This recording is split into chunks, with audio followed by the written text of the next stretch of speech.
एक ही नारा एक ही नाम, जय श्री राम जय श्री राम, एक ही नारा एक ही नाम, जय श्री राम जय श्री राम। प्यारी मत को भेजा है।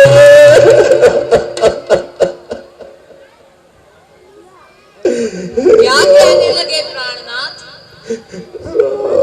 ऐसी बातें कहकर मुझे पाप की भागी न बनाओ।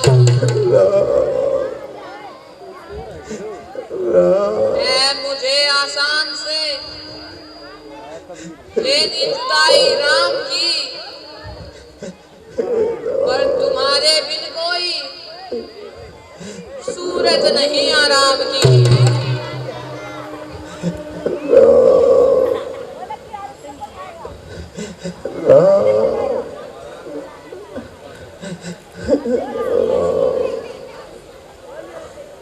द्वारपाल जाओ, सूचना कर दो सुमंत जी आ गए हैं।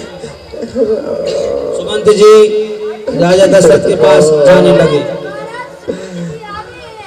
क्या सुमंत जी आ गए हैं? उन्हें सीकर ले आइए।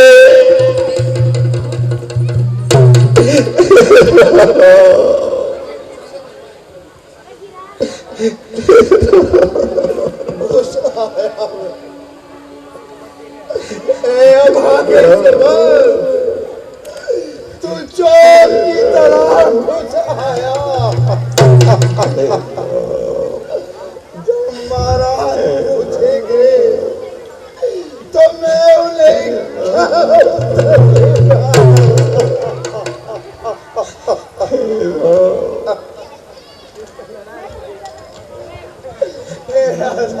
अयोध्या आज तेरी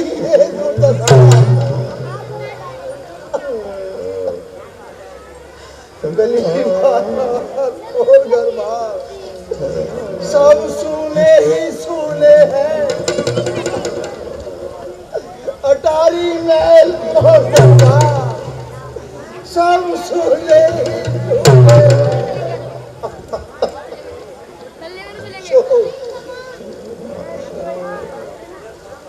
इधर काका है कबो की, उधर कुत्ते बिलखते हैं। जहाँ जनगणना लोगों का वहाँ लोग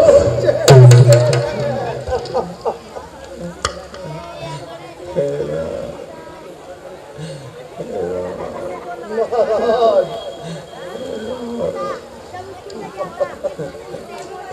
सुमंत जी, क्या आप तो अकेले ही आ गए हो? मेरी फूलों की फुलवारी को वन में ही कहीं छोड़ आए हो? क्या मेरे हंसों की जोड़ी को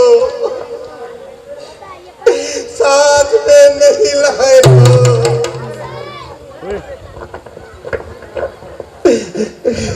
सुमंत जी, महाराज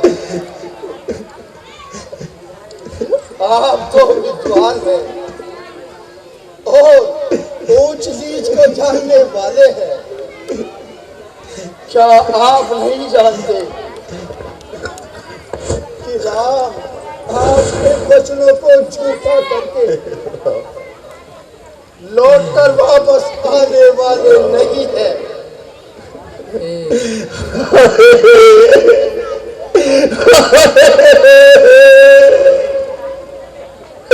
मेरी अंतिम आशा भी टूट गई।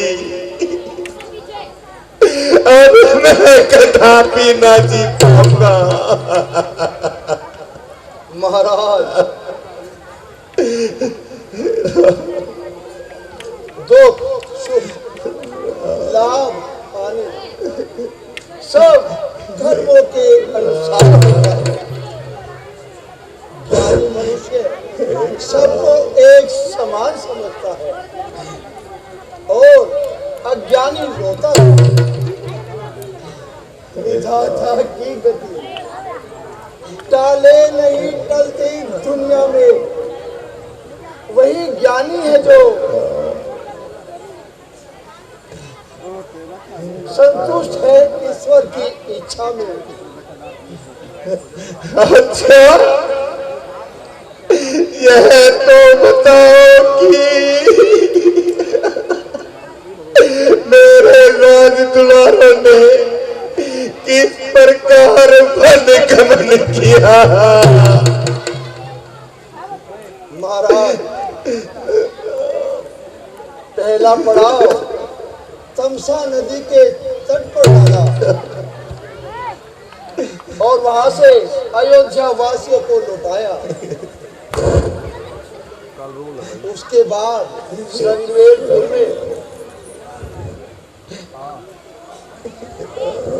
राजा निकालराज से भेंट हुई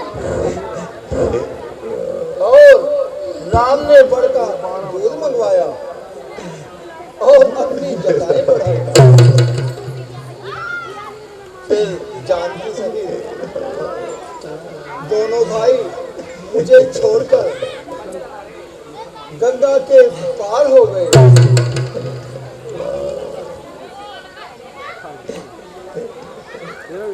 क्या उन्होंने चलते वक्त कुछ ना कहा? महाराज, राम का स्वभाव सदैव की भांति गंभीर था। उनके मुख पर शांति की आभा झलक रही। उन्होंने मुझे अनेक प्रकार से समझाकर कहा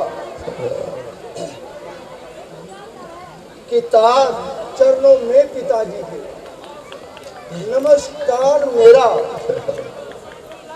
और सभी नगर वासियों को अंतिम प्यार मेरा। कहना उनसे ना करें, याद ना नैनों में करे, होके संतुष्ट रहे। बस मुझ पर इतना सा उपकार करें। यदि कुछ और भी कहा हो तो वह भी बता दीजिए सुमंत जी। हाँ महाराज, उन्होंने और कुछ भी कहा था कि माताओं को मेरा प्रणाम कहना और उन्हें हर घड़ी ये समझाना, वन में है आराम से लाल तुम्हारे, चरण छुएंगे वो तत्काल तुम्हारे। अरे सुमन, उन्होंने भरत को तो याद नहीं किया। किया था महाराज। उन्होंने भरत जी के लिए संदेश भेजा है, आनंद से राज करे और हमारी चिंता ना करे, अपने कर्तव्य निभाए और प्रजा के कल्याण के बारे में सोचे। और मेरे लक्ष्मण का क्या हाल था? हाँ, लक्ष्मण जी को कुछ क्रोध था। ये कहते थे कि जिस राज्य में न्याय नहीं है हम वहां लौट कर कदापि नहीं जाएंगे और प्रभु राम के चरणों में ही अपना पूरा जीवन बिताएंगे। हमें है प्रेम रघुवर से, सब संसार मिथ्या है, न हमको राज इच्छा है, न कुछ सुख दुख की इच्छा है। हाँ, लक्ष्मण ने ठीक ही कहा है। निसंदेह मैं अन्यायी हूँ, मैं पापी हूँ। मैंने ढाई ढंगला कोट कर अन्याय जाने को सौंप दिया है। सुनो यह आखिरी अरदास, मरते ही लखन बेटा करो अपराध को मेरे मन में दमन बेटा।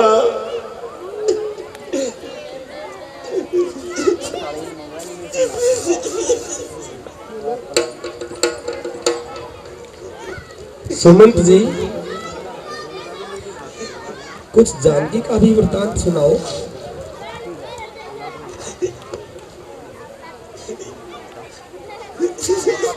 वो राम के चरणों में बहुत सुखी थी।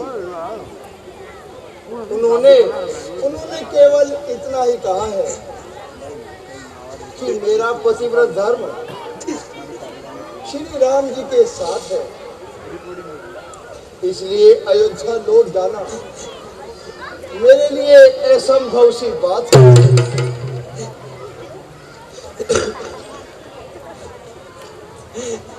बस सब बच्चों की लीला अब समाप्त होने जा रही है। अब आगे दशरथ की आत्मा अब परलोक की यात्रा के लिए सावधान हो रही है। महाराज धैर्य धरो, होनी बलवान है। हाँ पिता, आप सत्य कहती है। निसंदेह होनी बड़ी बलवान है।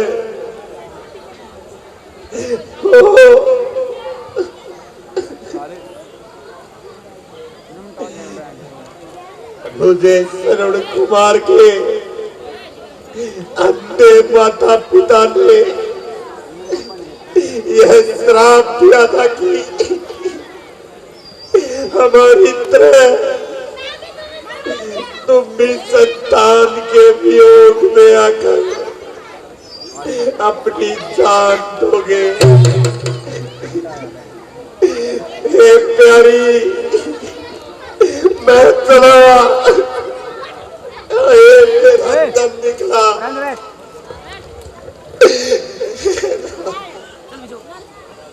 अच्छा, मुझे विदा करो। बेटा राम, मुझे सेवा करना। बेटा लक्ष्मण, मुझे सेवा करना। हे जनक तुम्हारी प्यारी सीते, मुझे सेवा करना। हे राम, हे राम।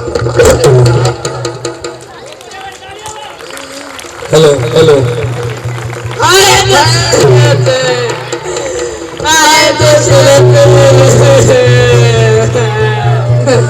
आए दशरथ, आए महाराज, आए महाराज। हे स्वामी, हे स्वामी,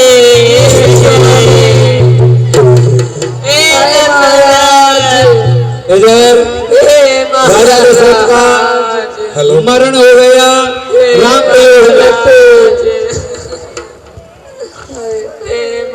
दशरथ जी के प्राण चले गए हैं।